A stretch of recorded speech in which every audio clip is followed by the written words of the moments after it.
네. 네. 어제 해단식했어요, 어제. 네, 어제 해단식도 하셨고. 네. 저도 이제 전에 듣기로는 내부적으로 아주 좋은 평가를 받으신다고. 네. 축하드리고요. 당선도 축하드리고 의원님도 축하드립니다. 감사합니다. 그리고 역대 최대 표차다. 뭐 이런 얘기도 있고 여러 가지 평가가 있는데 총괄 선대 본부장으로서의 대선 평가 간단하게 부탁드립니다. 예상했지만 국민들의 간절함, 또 후보님 본인의 간절함, 또 우리 민주당 전체의 간절함이 다 같이 결합되어서 이 일여사야의 그런 어떤 야권이 네 곳으로 분산되어 있는 과정에서도 40% 이상 득표로 승리했다고 생각을 합니다. 그래서 얼만큼 우리 국민들께서 지난 9년의 세월을 참고 기다리면서 이 순간을 기다려 왔는지 그게 무거운 책임감을 느끼게 되는 것 같습니다. 자, 인선 가운데는 조국 교수에 대한 관심이 가장 높은 것 같습니다. 아무래도 이제 검찰 출신이 아닌데 민정으로서 검찰을 장악할 수 있겠는가 하는 우려, 뭐 기대도 물론 있지만 우려도 있는데 이 민정수석에 조국 교수가 내정된 게 어떤 의미인가요? 제가 검찰한테 물어봤어요. 옛날에 어떻게 검찰을 그렇게 통제를 하는가. 네. 지금 이명박 정권이나 박근혜 정권의 검찰 통제 방식은 민정수석의 핵심 검찰 출신 선배나 네. 검찰총장보다 더 선배를 임명해서 차기 법무부 장관이 될 수 있는 인사권을 가진 사람을 임명함으로써 검찰을 완벽하게 통제를 하는 거죠. 예. 청와대에서. 예, 그렇게 해왔습니다. 예, 해왔습니다. 그런데 우리 참여정부 때도 전해철 민정수석이나 우리 문재인 민정수석은 다 비검찰 출신이고. 네. 조국 교수는 아예 법조인도 아닌 거죠. 물론 법대 교수님이지만. 그러니까 변호사를 거치지도 않았기 때문에. 예. 네. 그래서 무슨 연수원 기수로 뭐 해가지고 소위 우리 말한 네트워크 연결된 분도 아닌데 한 것은 검찰 권력에 대한 통제를 하지 않겠다라는 어떤 의사의 실질적 표시가 아닌가 이렇게 생각합니다. 전통적인 방식으로는 검찰을 통제하지 않겠다. 예. 그렇습니다. 예. 그럼에도 불구하고 이제 학자 출신인데 학자가 이제 이론가인데 과연 검찰 개혁을 검찰의 내부 사정을 모르면서 할 수 있겠는가 이런 우려가 있는 건 사실이지 않습니까? 그렇습니다. 그 문제는 뭐 다 어떤 생각이 계시겠죠. 네. 그 부분은 인사권자가 아니니까 인사권자한테. 잘 알지 않으세요? 우리 김원준 총수께서. 네. 대통령하고 연락이 안 돼서요. 알겠습니다. 이 문제는 제가 물어봐야 할 사람이 누군지 찾아서 물어보기로 하겠고요. 네. 근데 이제 이 질문을 또 하지 않을 수가 없습니다. 이제 축하만 받으시다가 또 갑자기 인터뷰한 내용 가지고도 논란이 되는 게 이게 안철수 후보가 정계 은퇴해야 하지 않느냐 이런 말씀을 하셨어요. 그래서 선거 바로 끝나고 나서 너무 야박한 거 아니냐. 파장도 있고 반발도 있는데 좀 설명 좀 해 주십시오. 왜 그런 말을 하셨는지. 그때 깨끗하게 사과를 했습니다. 어제 그때가 아마 선거 전에 여파 여진이 남아있는 상태에서 아직 확정 전이었을 때 인터뷰가 있었는데요. 나라면 그렇게 하겠다 이런 어떤 의사 표시를 한 건데 상황에 대해서 제가 사과를 표시했고 그 안철수 후보하고 지지자들께 위로를 보냅니다. 그리고 안철수 후보도 전화를 했는데 연결이 안 돼서 그 측근에게 저의 뜻을 전했습니다. 그렇군요. 그러니까 이제 선거 결과가 나오기 전에 네. 대선 때 아무래도 제가 워낙 그쪽에서 문재인 후보 은퇴라부터 시작해서 수많은 공격을 제가 총괄 법무장에서 받아안다 보니까 그 여진이 많이 남았던 것 같습니다. 네, 문재인 후보 은퇴라는 얘기도 많이 하긴 했죠. 그쪽에서도. 네. 근데 이제 대선이 이제 받아들이고는 일반 국민들은 대선이 끝났고 승부도 끝났는데 왜 그런 말을 하느냐. 네. 너무 야박하고 한편은 무례하고 뭐 그런 평가 실제로 있고 그런 말도 많이 들어보셨죠. 네, 그래서 말씀드린 대로 그런 점을 말씀을 드렸고 메시지도 전달했습니다. 예. 잘, 그리고 어제 이제 유승민 후보께서 제 옆자리에 취임식 찬성식 때 오셨는데, 네. 먼저 전화를 하셔서 제일 먼저 축하 전화해 주시고 또 그 선서식에 참석을 해 주셨더라고요. 예. 그래서 너무 감사하다고 말씀드렸고, 뭐 후보님 중에는 유승민 후보님 혼자 오신 것 같은데, 다른 분들은 또 김경수 비서실장을 그때 수행비서를 통해서 다 전화를 하셨더라고요. 예. 그래서 감사를 안철수 표시합니다. 후보도 직접 문재인 대통령이나 혹은 뭐 당에 축하 전화가 없었나요? 아니, 통화를 하셨습니다. 네, 통화하셨고요. 네. 네. 알겠습니다. 이건 앞으로도 계속 몇 번씩 그때 그런 말 하지 않았냐고 얘기할 것 같아가지고, 예. 제 생각에는 따로 한번 기자회견을 하거나 국민당을 찾아가셔야 될 것도 같은데요. 그죠? 네. 네, 불리한 건 자꾸 말씀하시는군요. 네. 자, 또 다른 인선, 이낙연 국무총리 내정자에 대해서는 여의도에서는 어떤 평가가 있습니까? 특히 그 국회 인사청문회부터, 야당의 힘을 보여주겠다는 정도의 자유한국당의 반응도 있거든요. 쉽게 통과할 수 있을까요? 가장 적임자가 아닌가 생각이 들고요. 사선 국회의원을 지내셨고 또 전남도지사로서 워낙 또 일을 잘 하셔서 또 평가가 좋을 뿐만 아니라 워낙 신사적이시고 국민의당과도 아주 인연이 깊으시고 그래서 도로 대야 관계도 원만하게 하실 분이라고 생각을 합니다. 또 언론인 출신으로 또 언론에 대해서도 아주 잘 소통을 하시는 분이기 때문에 기대가 많이 크고요. 잘 되지 않을까 생각합니다. 본인도 화마평에 오르시더라고요. 네. 통일부 네. 장관 얘기도 나오고, 뭐, 외교부, 행정자치부. 실제 제안이 왔나요? 그런 말씀하기는 그렇고요. 제 이야기는, 예. 네, 제안이 왔군요. 아닙니다.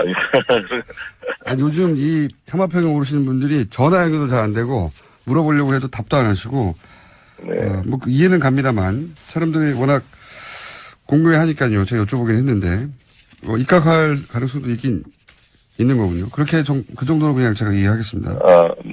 그런 건 전혀 그런 말을 아닙니다. 말할 수가 없으시군요. 예, 원래도 말씀을 길게 안 하시는데, 말씀을 짧게 하셔가지고, 인터뷰도 짧게 끝나가야 될 것 같습니다. 근데 이제 민주당이 120석, 죄송합니다. 불가하기 때문에, 좀 전에 나왔던 국민의당하고 협조하는 것은 대단히 필수적이지 않습니까? 그렇습니다. 네. 앞으로 국민의당과의 관계는 어떻게 형성해 나갈 생각이십니까? 국민의당도 원래 저희 당 같은 뿌리이고 또 개혁적 성향을 가지고 계신 분들이 많기 때문에 같이 협력할 일이 많이 있다고 생각합니다. 그리고 사실 저는 대선 전부터 일관되게 국민의당, 정의당 같이 연정해야 된다 이런 입장을 가지고 있는데 잘 그런 부분들이 앞으로 하나하나 사안을 통해 신뢰를 쌓아가야 될 문제가 아닌가 생각합니다. 오늘 유난히 답이 짧으십니다. 워낙 좀 조심스러운 면이 있고요. 네. 근데 저는 상당히 감동이 됐던 게 네. 어제 이낙연 지사님 또 서훈 국정원장 임종석 직접 대통령께서 나와가지고 친절히 설명을 해준 거에 대해서 감동을 받았고요. 앞으로 국민들에게 시간 나는 대로 와서 직접 현안을 설명드리겠다. 이 말 들 때 너무 가슴이 좋았습니다. 뚫렸습니다. 얼마나 답답했습니까? 우리 대통령이 직접 목소리를 듣고 싶었잖아요. 세월호 때도 그러고 우리 국민들이 가장 걱정한 현안에 대해서 대통령께서 어떻게 생각을 하고 계시고 국민들에게 어떠한 이해를 구하려고 하시는지 이렇게 소통되기를 절실하게 바랐던 우리 국민들에게 너무나 청와대는 높았고 국회에도 출석도 안 하고 답변도 안 하고 자기 이야기만 해버리고 들어가 버리고 이런 대통령 시대에서 드디어 우리가 직접 대통령의 목소리를 들을 수가 있고 궁금한 걸 기자들이 질문하며 답변하는 이런 대통령 시대를 맞는구나라는 것에 대한 감동이 컸습니다. 네, 그런 얘기 하시는 분들 많습니다. 또 한편에서는 임종석 비서실장은 운동권 출신이다. 보수 매체에서는 바로 이 대목부터 공격하기 시작했는데 네. 그 대목에 대해서는 뭐라고 하시겠습니까?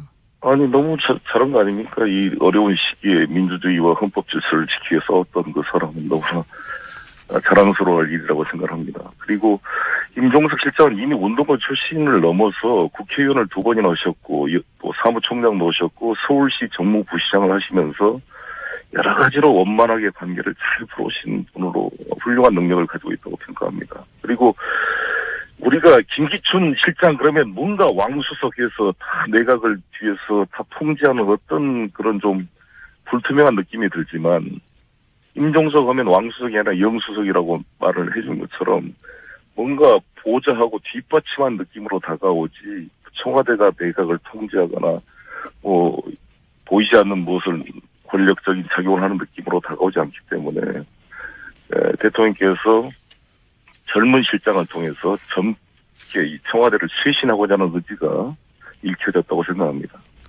알겠습니다. 오늘은 간단히 분위기만 짚어봤고요. 조각이 좀 더 완성되면 저희가 아예 스튜디오에 한번 모시고 장관이 되시더라도 나와주세요. 네. 예, 아이고 감사합니다. 우리 건강. 예, 고맙습니다. 약속하시는 겁니다. 장관이 되시더라도 나오시는 것으로. 요즘 인선 대상자들이 하도 인터뷰가 안 돼서 미리 약속 받아놓고 오늘 여기까지 하겠습니다. 네, 감사합니다. 지금까지 더불어민주당 총괄 선대 본부장이었던 송영길 의원이었습니다.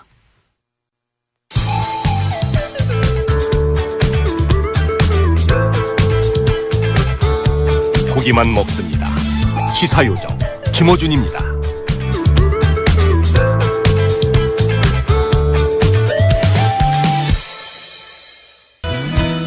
갑자기 이분 이름이 실시간 검색어에 올랐어요. 네. 그래서 급히 섭외했습니다. 유정아 전 KBS 아나운서. 안녕하십니까.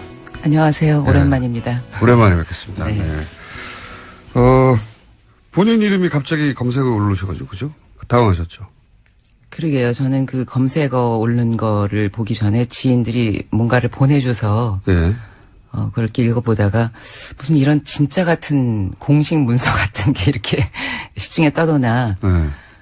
그런데 뭐 저는 그게 사실이 아닌 걸로 파악하고 있어요. 아시는 분들은 이미 아시겠지만 청와대 대변인으로 이름이 거론돼서 뭐 내정되었다는 식의 이야기가.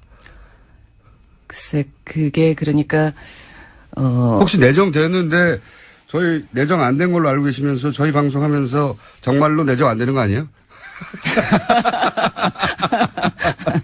아니, 만약에 그것 때문에 저를 초대하셨다면은 저는 좀 죄송하게 된 거고요. 네. 사실 그 연락이 와야 그 다음에 그게 정말 되는 거가 아닌가 싶고요. 네. 제가 거짓말을 하는 사람이 아니라는 건 아시잖아요. 그렇죠. 거짓말 안 하십니다. 예. 예. 그런데 뭐 이렇게 어제 하루를 뭐 시달리면서 보내다가 생각을 해보니까 그래도 주변에서 이 사람이면 할만하다, 함직하다. 그러니까 그래도 그런 얘기가 떠도는 것이 아닌가. 나중에 만약에 그게 아니어서 무한해지는 것도 있겠지만 그렇게 좋게 생각하기로 했습니다. 그렇게 이제 거론되는 이유 중에 하나가 이제 이미 2012년에 당시 시민 캠프에서 대변인을 하셨기 때문에 그리고 이번 캠프에도 참여하셨고. 네. 2년이 굉장히 길잖아요. 5년여가 되는 거죠. 예. 네. 2012년에는 시민캠프 대변인으로 적극 활동하셨고 이번에는 국민참여본부 수석 이름들이 길어가지고 캠프 그러게요. 하여튼 거기 참여하셨고. 네. 예. 본인 직책명도 다 못 외우시죠? 대부분 못 외우더라고요. 제가 뭐라 그랬냐면 이번에 그 여의도 서여의도 그 지역에서 예. 그 길을 지나면서 위원장님이라고 부르면 한 30-40명이 돌아볼 거다. 네. 이런저런 직함들이 어쨌든 있었는데요. 끝에 직접 본부장으로 끝나는 부본부장이죠. 예, 네. 직책을 가지셨는데 그러면은 청와대 대변인 후보로 언론에서 굉장히 많이 언급했는데 아니었군요. 예. 그러면 이제 인터뷰 끝내도록 하겠습니다. 나갈까요? 제가 이런 모멸감을 느낄 줄이야. 저희가 하도 이 하마평에 오르는 분들이 대부분 전화도 안 받고 인터뷰도 안 하고 그래서 이제 처음으로 인터뷰를 잡았다 했으나 아닌 것으로 밝혀지는 겁니까? 죄송합니다. 정말 나갈까요? 더 이상 유정아 이름 검색하지 말기 마시고요. 아니라고 하셨으니까. 근데 또 이런 특징도 있어요. 제가 이제 문재인 그 이사장, 노무현재단 이사장 시절부터 뵀는데, 예. 그리고 이분의 특징이 이 자리를 줄 테니까 이 일을 해달라. 이런 말을 절대로 안 하는 분이에요. 아, 그럼요. 저도 네. 그렇게 일을 했고요. 절대 안 하는 분이고 또 영입 인사들도 대부분 뭐 예를 들어서 그 총선 때도 자 그럼 어디 지역구 혹은 어디 비례 뭐 어디 뭘 할 테니 이런 말을 단 한 사람에게도 하지 않아 가지고 다들 나는 그러면 무엇을 해야 하는가 스스로 고민하고 막 예. 글쎄, 저도 이번에 이제 캠프에서 일하면서 어떤 생각을 했냐면, 이 순간이 아주 짧았기 때문에 나중에 많이 그리울 것 같다. 그런 생각을 하면서 어떤 모습들이 보기 좋아하냐면, 지난 2012년에도 치과의사 하시다가 그 월급 의사를 두고 본인이 즐겁게 와서 이렇게 일하시는 분.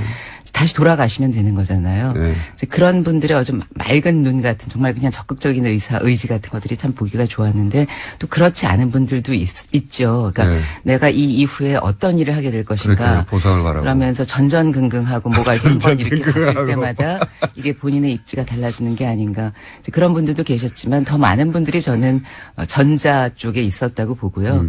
그러나 많은 것들이 좀 챙겨줘야 되고 그렇기도 하겠지만 저도 어느 순간 제가 이렇게 돌아보고 있으니까 그냥 뭐라도 하자. 내가 지금 이런 마음으로 지금 하고 있는 건데 뭐 그런 생각은 지금도 변함이 없습니다. 제가 이제 작년이죠. 작년 4월 이제 총선에 유난히 많은 신인들이 영입됐고 그래서 그분들 대부분 인터뷰해 봤는데 네. 대부분 보통 이제 그 주요 인사들 영입할 때 자 그러면 당신 지역구는 여기 혹은 비례 몇 번 이 정도 말들을 듣고 오거든요. 근데 아 그래요? 여의도의 관행처럼 되어 있는데 저도 들어본 적이 없는 말들이라서. 그분들이 다 그런 말을 들어본 적이 없는 거예요. 저는 한 사람만 안 들은 줄 당신만 못 들은 거 했더니 다른 인터뷰를 해봐도 다 못 들었어요. 그래서 다 당한 거라고 지금. 아마 그게 근데 문재인이라는 사람에 대한 어떤 그 믿음 같은 것, 그런 게 아닐까. 그 사람이라면 이 나라를 제대로 세워줄 것 같고, 바꿔줄 수 있을 것 같고, 거기에 그 사람이 나를 이렇게 알아봐 줬다는 것에 대한 그런 만족? 그런 것들이 아닐까. 그래서 이제 낙선되면 다 백수되는 거죠, 근데. 만족까지 하고. 본인도 2012년에 문재인 당시 후보가 낙선되면서 사실상 백수로 오래 지냈죠. 네, 방송하던 거는 뭐 그 순간 발표된 순간 그만하게 됐고요. 더욱 잔인했던 건 제가 한 일주일 정도 녹음을 해놨는데 예. 그 위쪽의 간부가 KBS에서 이 일주일 동안도 목소리가 나가면 안 된다 해가지고 그 아나운서를 다른 친구를 해서 PD가 고생을 했던 게 참 미안하고요. 그래도 저는 그 이후에 방송은 그만뒀지만 어떻게 뭐 그만둔 게 연극도 하게 아니고 되고 네, 예, 예. 하고 싶었는데 안 써준 거죠. 제가 근데 그렇게 생각해보니까 방송 자체를 좋아했던 것 같지는 않아요. 근데 아무튼 하던 말을 계속하면 예. 연극을 하기도 했고 또 연극. 올해는 할 게 영화를 찍기도 했어요. 없으니까요. 아니, 연극을 하시는 제가 분들이야 그게 새로운 직업이지만. 가능성을 찾았어요. 예. 고마우세요. 그래서 5년 동안 참 많은 활동을 하셨죠. 개인적으로. 활동이요? 예. 연극도 하시고. 네네네. 예. 여러 가지 가능성을 모색했는데 연극은 잘 안 되던가요? 연극을 한 6개월 정도 지방 공연까지 했는데 예. 저는 이렇게 가만히 있으면 연락이 올 줄 알았는데 아무도 연락을 안 해서 제가 여배우라고 하고 다니다가 제가 배우인 걸 잊었습니다. 그런데 올해 다시 영화를 하나 찍었어요. 아, 그래요? 네. 독립영화를 찍었습니다. 독립영화요? 주인공으로. 그러니까 낙선 직후에 연극 좀 하셨고, 예, 그리고 최근에 영화 한 편 하셨고, 그 가운데 긴 시간 동안은, 쉬셨고, 이렇게 오랫동안, 좀 공적인 얘기를 하면 안 될까요? 공적인 네. 얘기. 아니, 저희는 이제 청와대 대변인 되시는 줄 알고 모셨는데, 청와대 대변인 아니라고 하니까요. 그래도 대통령의 소통과 말에 대해서 이야기할 수 있을 것 같습니다. 근데 오랫동안 그렇게, 사실은 굉장히 실존적 결단이거든요. 직업적 전망을 완전히 버리고 어떻게 될지 모르는데 한 후보에게 던진 거잖아요. 그리고 나서 5년을 버틴 거잖아요. 그리고 다시 또 캠프에 들어가서 결국은 당선되는 걸 지켜본 소감은 어떠세요? 남다를 것 같은데 실제. 네, 제가 그때 그 문재인 보우트 라이브라고 해서 하루 종일 저희 투표 동료 생방송을 하고 네. 있었을 때 그 마지막 방송이었는데 오후였는데 옆에 박정 의원이 진행자로 나와 계셨고 김현 의원하고 함께 이렇게 있는데 그 역사적인 순간에 그 방송을 하면서 출구조사를 발표하고 그러다가 갑자기 눈물이 터졌어요. 그래서 박정 의원 나도 보고 직업을 갖게 됐구나 이제. 박정 의원한테 진행을 좀 부탁하고 울고 있었더니 예. 박정 의원이 오히려 비진행자가 저기 울지 마시고 이건 진행을 하셔야 된다고 저를 격려하시더라고요. 예. 그러니까요. 이제 직업을 갖게 됐구나 하고 눈물을 흘리셨는데 그래서 다들 이제 여기 일자리 방송인가요? 다들 대변인 되는 줄 알았는데 대변인도 안 되시고. 아니 웃으면 안 되는데. 아니 저희가 섭외는 그렇게 했는데 예, 컨셉이 달라져가지고 네. 놀래는 컨셉으로 다시. 만약에 대변인이 결국 안 되시면 저희 방송 같이 하시죠. 가끔 나오시고 연기국에 대해서도 말씀하시고. 아침부터 많이 웃습니다 덕분에. 스피치 전문가시니까 그걸 한번 여쭤볼게요 그러면. 문재인 후보, 그러니까 첫 번째 후보 시절, 그리고 나서는 계속해서 의원도 했다가 야인도 했다가, 그리고 이번에 또 후보가 돼서 토론회도 거치고 몇 번에 걸친 훨씬 더 강도 높은 지난번보다 스피치 전문가로서 이 업그레이드가 됐나요, 실제? 문재인 대통령이? 사람의 그 말이라는 거는 뭐 살면서 조금씩 진화하는 것이라고 생각이 들고요. 결국은 그 진화를 하는 건 본인이 그러한 것들을 거쳐보고 자기 자신의 말하기를 이렇게 다시 한번 되돌아보면서 그게 나아지는 거라고 생각을 하는데요. 뭐 문 후보님이 이번에 문 대통령께서 이번에 경선 기간에 11번의 토론 그리고 이 본선 기간 동안에 5번의 토론 이런 것들을 통해서 하시면서 본인 스스로를 돌아보셨던 것 같고 많이 좋아지셨다고 생각이 들어요. 바람도 교정이 많이 뭐 잤어요. 질문이나 상황을 아우르는 태도라든가 답할 것은 꼭 답하되 좀 불필요한 질문이거나 그 상황을 아우르지 못하는 그런 질문들은 비켜나갈 수 있는 그러한 것들도 넣으셨고. 회피 기술.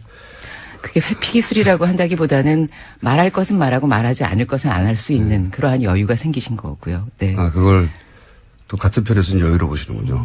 하지만 기본적으로는 저는 뭐 대통령이 되고 나서도 뭔가 변함이 있는 분은 저는 아니라고 생각이 들고요. 결국은 그 소통의 어떤 특징이라고 한다면 본인이 있는 그대로를 보여주기를 바라는 사람이지 본인이 있는 것보다 더 좋게 보이기를 바라는 사람이 아니다라고 생각이 듭니다. 그건 맞습니다. 예. 그리고 어떤 능란한 경지에 이르는 것을 절대로 하지 않으려는. 그래서 사실은 능란함이라는 것은 사실은 이제 산을 올라가고 나면 내려오는 길밖에 안 남은 거잖아요. 그러니까 능란함을 이렇게 앞으로 보면서 계속 어떤 기슭에서 이렇게 계속 어떤 것들을 도달하려고 하는 그러한 자세 같은 것들이 그분의 소통의 모습에도 드러난다고 생각해서요. 저는 뭐 그분의 소통이나 말에 대해서 여러 가지 얘기들이 있고 뭐 옆에서 지도를 하느냐 뭐 그런 질문들을 많이 했지만 조언을 드리지 않고 언제나 격려를 해드리는 편이었어요. 그렇군요. 네. 예를 들면 사드 이런 거는 이 전문가가 옆에서 어떻게 해줄 수 없는 부분이죠. 사드. 어떤 부분들은 오랫동안 결국은 방언이라는 것은 어떤 조음점이라고 그래서 혀가 이 입안에서 위치하는 거, 뭐 이런저런 것들 때문에 오랫동안 가진 발음의 습관들인 거고, 어조라든가 뭐 액센트, 강세, 우리말에도 강세가 있는 건데요. 사실은 숨겨진 그러한 것들이 좀 다른 걸 방언이라고 하는데, 사실 우리 사드라고 쓰잖아요. 쓴 대로 읽는 사람한테 자꾸 뭐라 그러나 그 생각이 나중에 들었는데 그렇다 그래서 쌀로 발음하시는 게 아니라 쌀은 살로 발음하는 그런 귀여움을 가지셨죠. 그런데 결국 그게 중요한 건 아니지 않은가. 알겠죠. 스피치 전문가니까 혹시 전문가적 관점에서 교정이 불가능한 상태라든가 교정이 된다든가. 그것 자체를 고치는 것이 그렇게 의미 있지 않다라는 생각에 도달했어요. 그래서 아예 그런 시도도 안 하신 거군요. 그게 그렇게 중요한가. 예, 저도 그렇게 생각하게 됐습니다. 안 고쳐지니까요. 사람이 어떤 단어 하나하나에 자꾸만 이렇게 발음에 신경을 쓰다 보면 전체적인 맥락이나 중요한 것들을 잃는 것이 많잖아요. 맞습니다. 사실은 마지막으로 잃고 싶지 않은 그런 부분들이 문재인 대통령에게 늘 있고 그것이 더 중요한 것들이기 때문에 그러한 부분에 더 집중하시는 걸로. 왜 5년간 안 떠나셨어요? 뭐 모르겠어요. 저는 왜 올라 그러세요? 아니, 우는 건 아니고요. 네. 글쎄, 사실은, 우리가 지난 몇 년 동안. 우는 건 아닌데 왜 우세요? 말 같지 않은 말들에 너무 시달렸잖아요. 네. 사실은 유창함이라는 게 저는 말의 말을, 좋은 말과 나쁜 말을 가르는 좋은 기준이라고 생각하지는 않지만, 유창하지도 않으면서 그런데도 불구하고 그것이 생각이 쫓아가지도 못하는 그런 말들에 우리가 많이 시달려 왔었고, 이제 소통의 관점에서 보자면.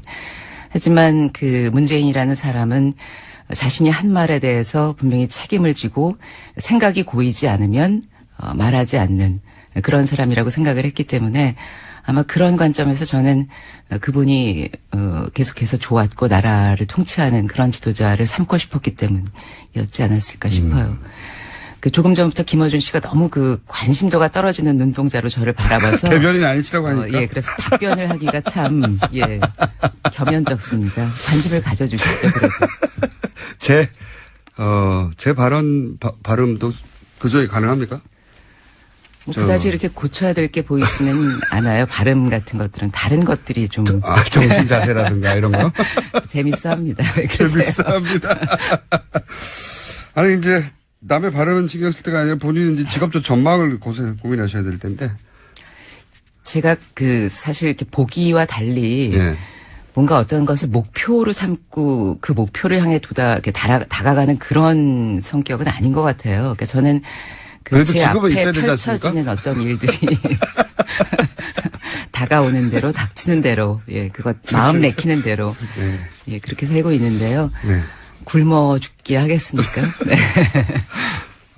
저희가 오늘은 대변인 예정자로 초대를 했다가 구직자를 저희가 소개해드리고. 그래서 다른 질문들은 다 안 하고 끝난 거예요. 예, 끝났습니다. 왜냐면 앞으로의 포부 그런 것도 대변인이 될 때만. 예, 다른 질문은 다 대변인을 예정하고 저희가 질문하려고 했는데. 꼭 그렇진 않았어요. 제가 받아본 질문지는.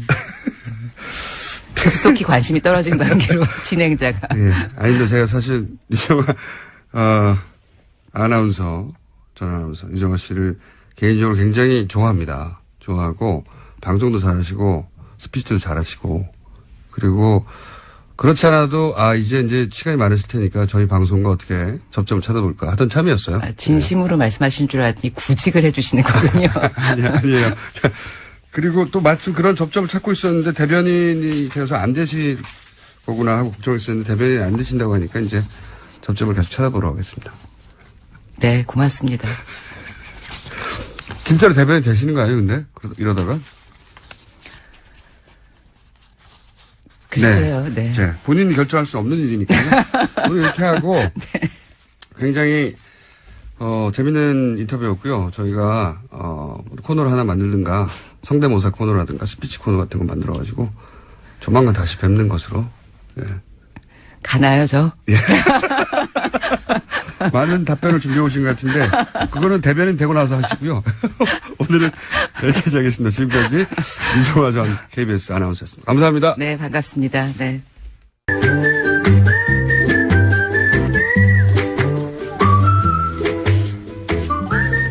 도시건축가 김진애 박사님 나오셨습니다. 안녕하십니까? 네, 안녕하세요. 네. 아주 차분해지셨어요. 아니, 제가 유정아 아나운서가 굉장히 반갑기도 하고요. 오랜만에 뵀거든요. 네. 반갑기도 하고, 갑자기 약도 올리고 싶고. 그거야 뭐 원래 트레이드 마크니까 그걸 뺄 수는 없죠. 자기의 시그니처 행동들이 다 있습니다. 말이든지 어떻든지. 근데 총수는 특히 그게 아주 총수가 아니고 공장장님은 아주 그게. 저는 이제 많죠. 약 올리는 걸로 애정을 표현하거든요. 우리가. 저는 절대로 약 올리게 만나갑니다. 제가 약 올리면 상대한테 애정이 있는 겁니다. 그러니까 저한테 애정이 없으시구만. 그러니까. 이렇게 실토하실 줄이야. 지금의 기분이요. 네. 그러니까 어떤 농담도 받아들일 수 있는 이 여유감. 그래요? 이게 공기의 기운이 다른 거예요.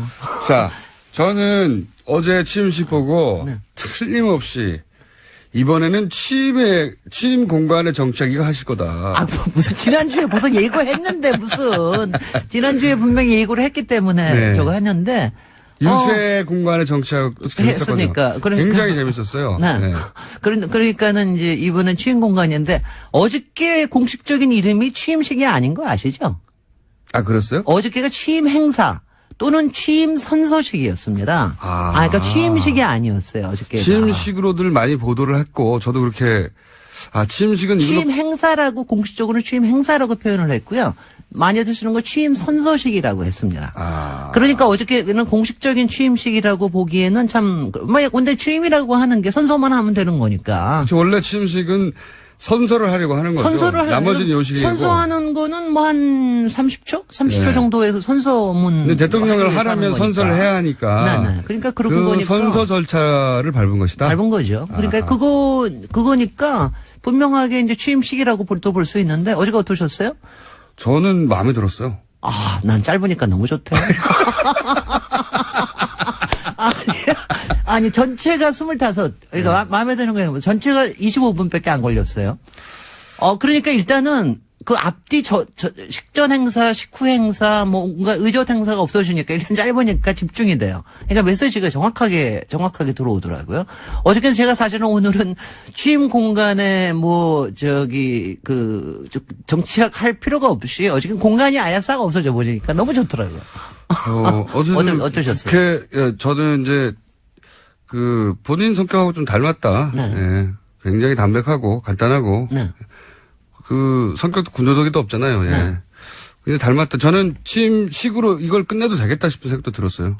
아니, 근데 이제 그거는 끝난 겁니다. 솔직히는 취임적이라고. 취임식을 별도로 할까요? 그러니까 그거 아마 관심들이 있으실 텐데 취임식이 될지 아니면 무슨 행사가 될지는 모르겠는데 할 수는 있을 거라고 봐요. 근데 이제 어저께 끝나고 나서 또 이 카퍼레이드를 전혀 예정이 없던 카퍼레이드를 조금 하셨잖아요. 예. 그래서 어떻게 될지 모르는데, 뭔가가 필요하지 않을까요? 뭔가 필요한 거 없다고 보세요? 왜냐하면 그동안에 취임식을 많이 보셨을 테니까, 미국의 취임식, 프랑스의 취임식, 거창하죠. 또 우리나라의 취임식, 이걸 많이 그러니까 그동안 우리나라의 취임식이 국회에서 취임식을 하고, 그러고 나서 광화문으로 옮겨가지고, 광화문에서 무슨 이제 축하 행사를 하고 이게 보통 여태까지의 되게 그 행사의 기본이었었거든요. 그러니까 아침에 이제 현충원 갔다가 취임식하고 그다음에 취임 축하 행사하고 이렇게 하는 거였는데 이 중에서 이제 하나가 없어진 건데 그 중에서 여태까지 어떤 게 좋으셨어요? 가령 저는 취임식이 마음에 들었던 적은 없어요. 너무 길고 네. 요식회도 많고 네. 대부분. 네. 근데 이제 뭐랄까요? 취임식 자체가 의미는 있다고 생각해요. 네. 왜냐면은 지지한 사람이든 지지하지 않은 사람이든 이제 새로운 정부와 함께 네. 가야 되는데 그리고 이제 다른 나라와의 관계 속에서 그렇습니다. 특히 세계적으로. 초대할 네. 사람도 필요하고 네. 그리고 내가 어떤 정부를 만들어 가겠다는 어떤 상징이 그 취임식에 담기잖아요. 그렇습니다. 예, 네. 메시지 담기고 네. 그 취임식은 저는 그렇게 끝나도 되지만 한번 별도로 행사를 하는 게 필요할 수도 있겠다는 생각을 해요, 저는. 네, 저도 비슷한 생각인 게, 저는 여태까지 취임식 중에서는 사실은 이제 김대중 대통령 취임식 할 때, 멋졌죠. 그때 연설이 참 기가 막혔거든요. 네, 연설의 중간에 이제 IMF 저거 하시면서 이렇게 중간에 울컥하실 때, 잠깐 멈추실 때. 첫 번째 정권 교체기도 했고요. 그러니까 그때가 굉장히 기가 막히게 좋았거든요. 그리고 이제, 그러니까 사람마다 참 이게 다른 게, 그 다음에 노무현 대통령 하실 때는 딴 거보다도, 그러니까 노무현과 김대중이 같이 있는 사진을 하나 찍기 위해서 이게 취임식이 필요한 게 아닌가 할 정도의 그런 상징성이 있었어요. 근데 이제 이거를 어떻게 해야 되느냐. 그러니까 가령 지난번에 박근혜 대통령은 현충원과 취임식과 그다음에 광화문에 옷도 다 바꿔 입으시면서 막 다니시고 그랬는데 그러니까 뭔가 그러니까 조금 아쉽다는 생각은 좀 듭니다. 그렇죠. 그리고 이제 이거는 이게 확실하게 있는 게 우리가 여태까지 지금은 다 취임식을 다 국회 앞에서 한다고 다 생각을 하시지만 예전에는 직선제가 없었을 때는 다 체육관에서 다 그랬었거든요. 장축체육관에서 하고, 그 다음에 잠실체육관에서 하고, 뭐 그런 때도 있었어요. 바로 당선이니까. 글쎄 말이죠. 그럴 때도 있었으니까. 근데 이제 지금 이렇게 우리가 찾아낸 행사인데, 뭔가를 하는 게 광화문에서 할 가능성도 있을 수도 있겠네요. 근데 저는 솔직히는 제가 이게 이제 시간도 많지 않으니까 오늘 그냥 너무 제안이 소소하게 아이디어입니까? 되는데 제가 여태까지 모든 그 취임식에서 가장 좋은 게 뭐냐면은 그러니까 동서양 다 막론해서 제일 좋은 게 그 미국 대통령이 취임식이 끝나고 길에 퍼레이드를 하는 게 있어요. 걸어서. 맞습니다. 저는 그게 그렇게 부럽더라. 그러니까 저는 그냥 내내 부러웠어요, 그게. 내내 그게 뭐냐면 거기가 컨그레스 홀에서 캐피털 힐에서 하고 앞에서 크게 취임식을 하고 뒤로 거리로 나와가지고 거리 행진을 하는 거거든요.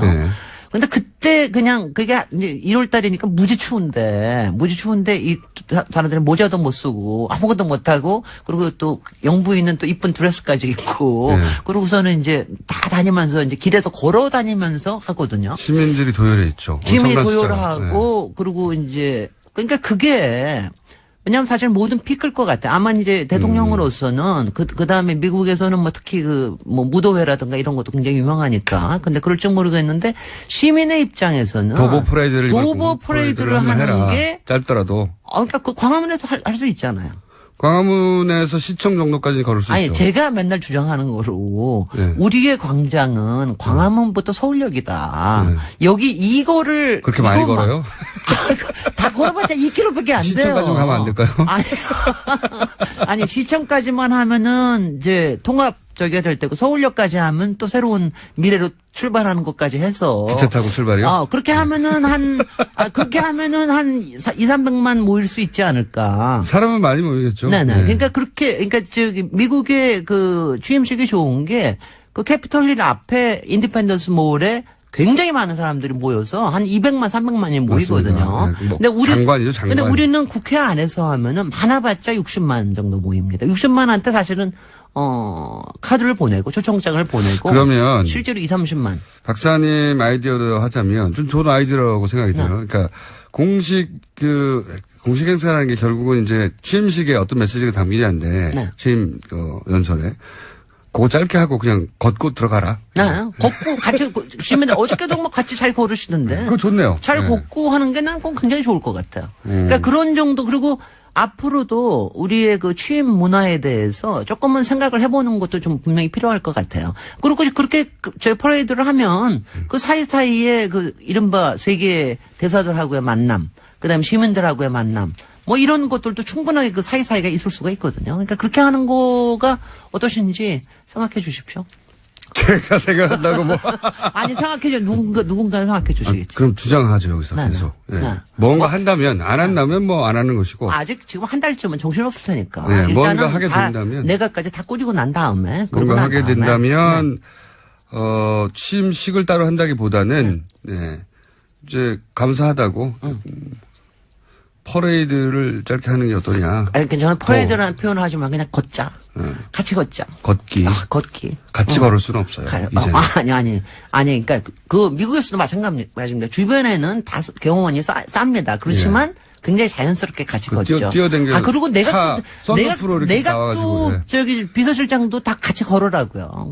걸어야 돼. 걸어야지 튼튼해집니다. 건강해집니다. 그런 의미 있는 행사가 한 번은 필요한 것 같긴 합니다. 그렇습니다. 저는 그런 게 좀 필요할 것 같아요. 어쨌든 새로운 정부 출범인데 그냥 TV로만 봤으니까요.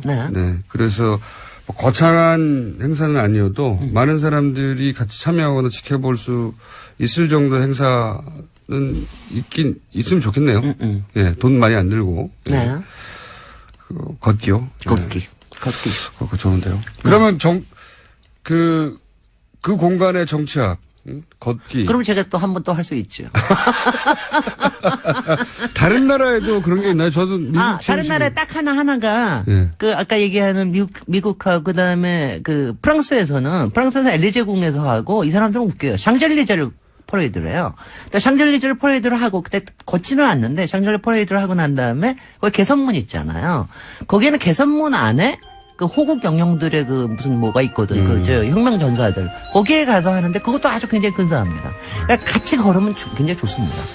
자, 이제 끝나고 유정아 아나운서 고기 먹으러 가야 되기 때문에 네. 같이 가시죠. 여기까지 하겠습니다. 김어준이었습니다. 인선, 이낙연 국무총리 내정자에 대해서는 여의도에서는 어떤 평가가 있습니까? 특히 그 국회 인사청문회부터 야당의 힘을 보여주겠다는 정도의 자유한국당의 반응도 있거든요. 쉽게 통과할 수 있을까요? 가장 적임자가 아닌가 생각이 들고요. 사선 국회의원을 지내셨고 또 전남도지사로서 워낙 또 일을 잘 하셔서 또 평가가 좋을 뿐만 아니라 워낙 신사적이시고 국민의당과도 아주 인연이 깊으시고 그래서 도로 대야 관계도 원만하게 하실 분이라고 생각을 합니다. 또 언론인 출신으로 또 언론에 대해서도 아주 잘 소통을 하시는 분이기 때문에 기대가 많이 크고요. 잘 되지 않을까 생각합니다. 본인도 화마평에 오르시더라고요. 네. 통일부 장관 얘기도 나오고, 뭐, 외교부, 행정자치부. 실제 제안이 왔나요? 그런 말씀하기는 그렇고요. 제 이야기는, 예. 네, 제안이 왔군요. 아닙니다. 아니, 요즘 이 화마평에 오르시는 분들이 전화 연결도 잘 안 되고, 물어보려고 해도 답도 안 하시고, 네. 뭐, 이해는 갑니다만, 사람들이 워낙 궁금해 하니까요. 제가 여쭤보긴 했는데, 입각할 가능성도 있긴 있는 거군요. 그렇게 그 정도로 그냥 제가 이해하겠습니다. 그런 건 전혀 그런 말할 건 아닙니다. 말할 수가 없으시군요. 예, 원래도 말씀을 길게 안 하시는데, 말씀을 짧게 하셔가지고, 인터뷰도 짧게 끝나가야 될 것 같습니다.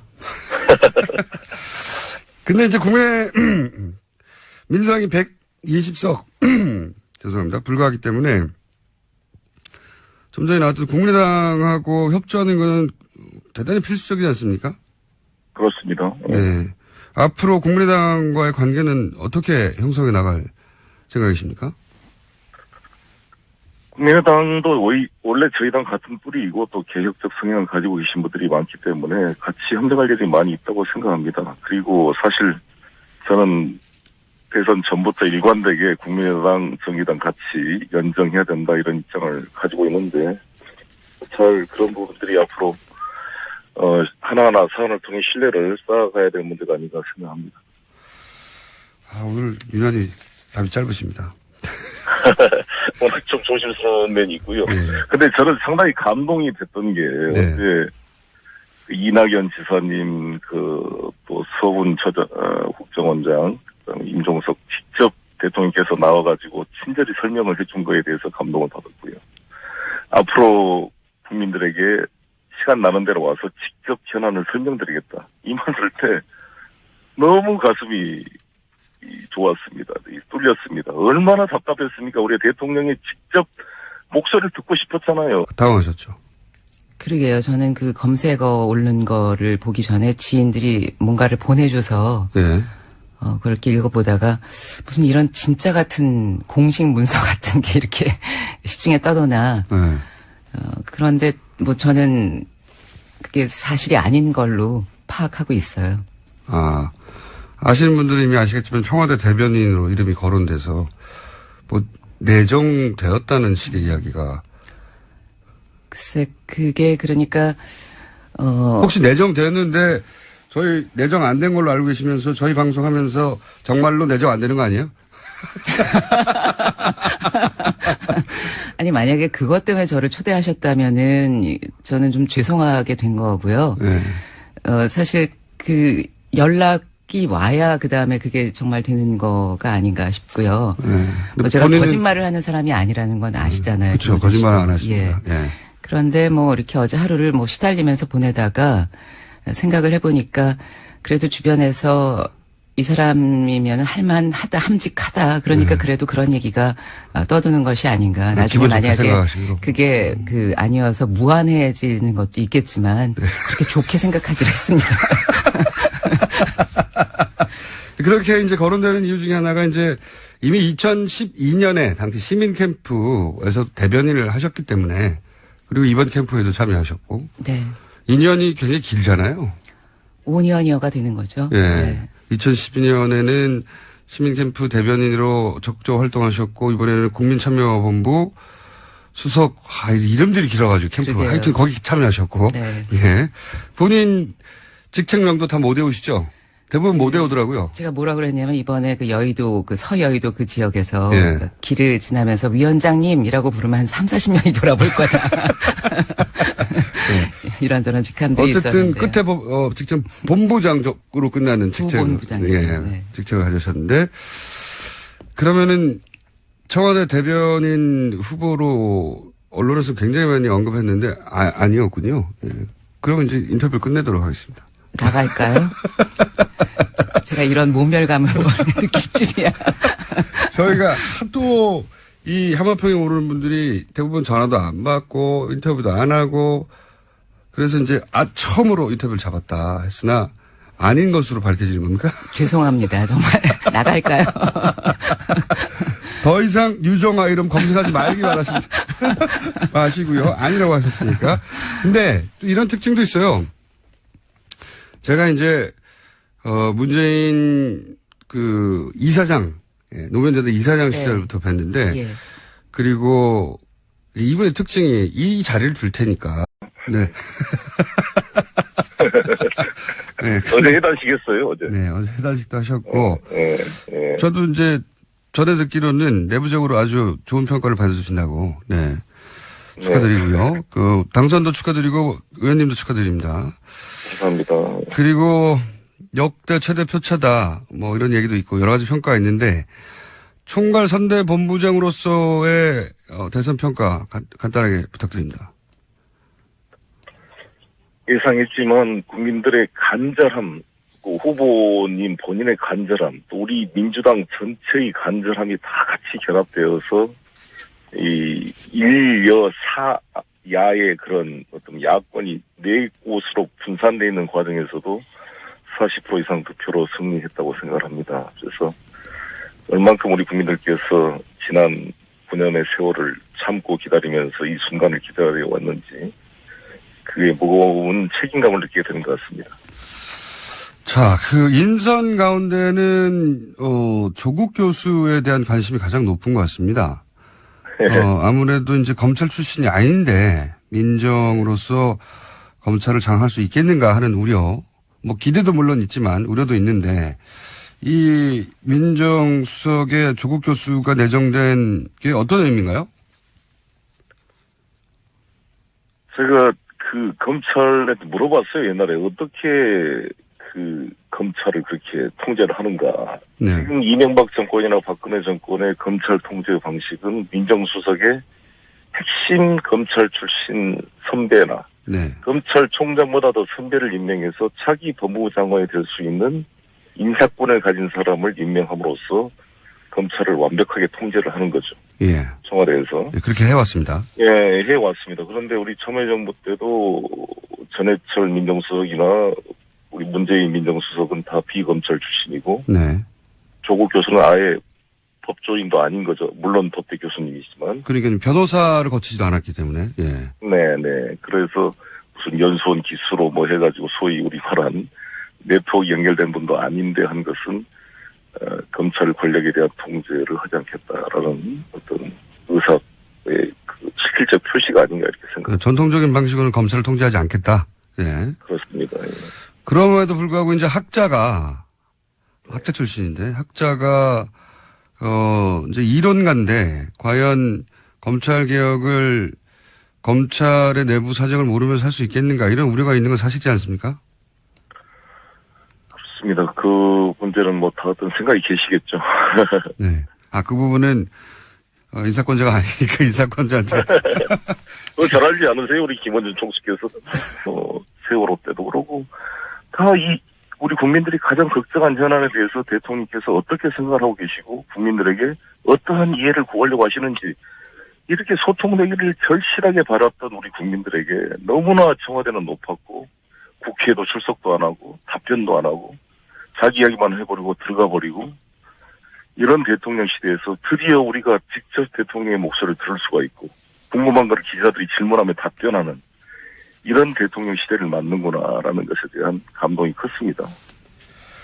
네, 그런 얘기 하시는 분들 많습니다. 또 한편에서는 임종석 비서실장은 운동권 출신이다. 보수 매체에서는 바로 이 대목부터 공격하기 시작했는데. 네. 그 대목에 대해서는 뭐라고 하시겠습니까? 아니, 너무 잘한 거 아닙니까? 이 어려운 시기에 민주주의와 헌법 질서를 지키기 위해 싸웠던 그 사람은 너무나 자랑스러울 일이라고 생각합니다. 그리고 임종석 실장은 이미 운동권 출신을 넘어서 국회의원을 2번이나 하셨고, 또 사무총장도 하셨고, 서울시 정무부시장을 하시면서 여러 가지로 원만하게 관계를 잘 풀어오신 분으로 훌륭한 능력을 가지고 있다고 평가합니다. 그리고 우리가 김기춘 실장 그러면 뭔가 왕수석에서 다 내각을 뒤에서 다 통제하는 어떤 그런 좀 불투명한 느낌이 들지만, 임종석 하면 왕수석이 아니라 영수석이라고 말을 해준 것처럼 뭔가 보좌하고 뒷받침한 느낌으로 다가오지, 청와대가 내각을 통제하거나 보이지 않는 무엇을 권력적인 작용을 하는 느낌으로 다가오지 않기 때문에 대통령께서 젊은 실장을 통해서 젊게 이 청와대를 쇄신하고자 하는 의지가 읽혀졌다고 생각합니다. 알겠습니다. 오늘은 간단히 분위기만 짚어봤고요. 조각이 좀 더 완성되면 저희가 아예 스튜디오에 한번 모시고 장관이 되시더라도 나와주세요. 네. 예, 아이고 감사합니다. 우리 항상 고맙습니다. 약속하시는 겁니다. 장관이 되시더라도 나오시는 것으로. 요즘 인선 대상자들이 하도 인터뷰가 안 돼서 미리 약속 받아놓고 오늘 여기까지 하겠습니다. 네, 감사합니다. 지금까지 더불어민주당 총괄 선대 본부장이었던 송영길 의원이었습니다.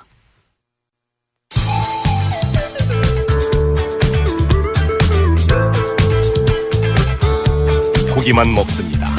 시사요정 김어준입니다.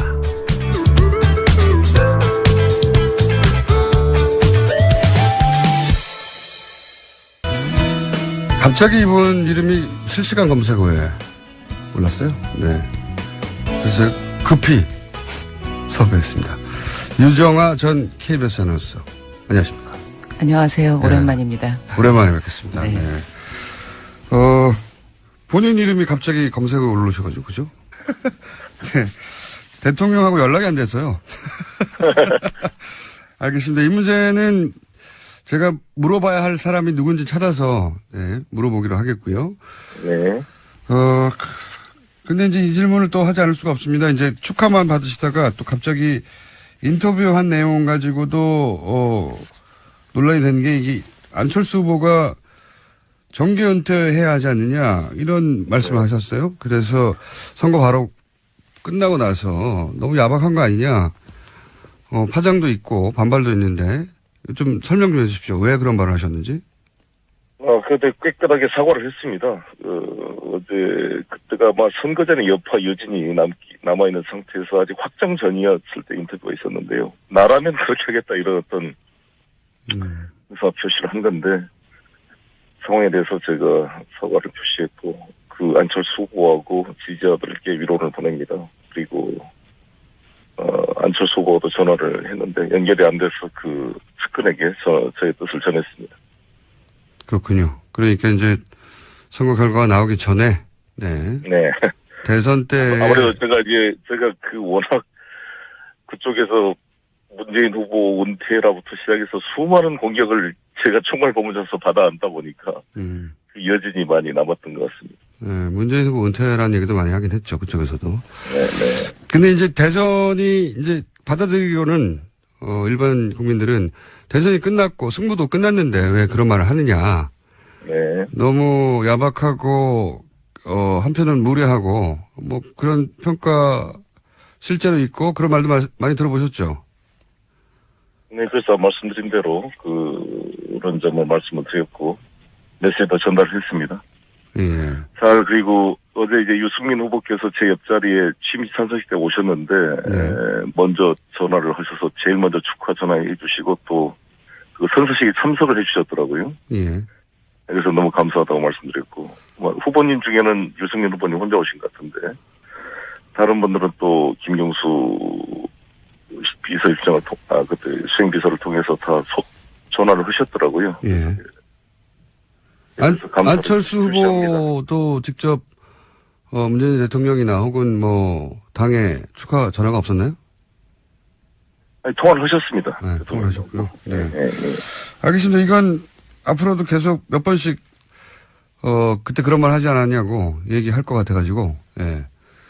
제 생각에는 따로 한번 기자회견을 하거나 국민당을 찾아가셔야 될 것도 같은데요. 그죠? 네. 네, 불리한 건 자꾸 말씀하시는군요. 네. 자, 또 다른